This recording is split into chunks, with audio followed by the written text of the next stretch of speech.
The Daily Code Snippet.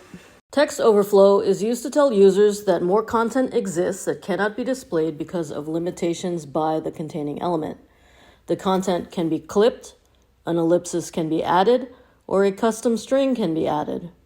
Text-overflow does not control the overflow of the text limited by its container. It just signals to the user that more content exists. You would still need to use the overflow property for that.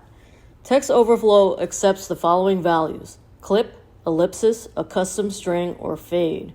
The property can accept two values to specify the overflow behavior for the left end of a line, while the second value affects the right end of a line. Clip is considered the default.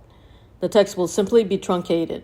If you add an empty string, and the browser supports this function, the truncation will happen at a transition between characters rather than in the middle of a character.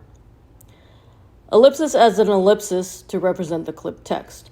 Some browsers recognize adding a custom string to represent clipped text. It will display within the content area, thereby cutting the size of the displayed text. The string itself can be clipped if there is not enough space. Fade will add an effect that fades out at the end of a line to a transparency. This also has inconsistent browser support. Let's look at some examples. Here is the HTML. First, we are looking at text meant to be read left to right. And we will look at three examples: clip, ellipsis, and a custom string. Then we will look at text meant to be read right to left. And we will look at the same three examples: clip, ellipsis, and a custom string. Here is the CSS. First, we have to control the overflow. So it is required to set the overflow property and the white space property. We limit the width to force an overflow. Next, we will change the direction of reading using the direction property.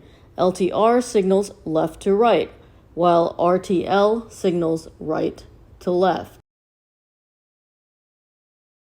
Finally, we set the text overflow property.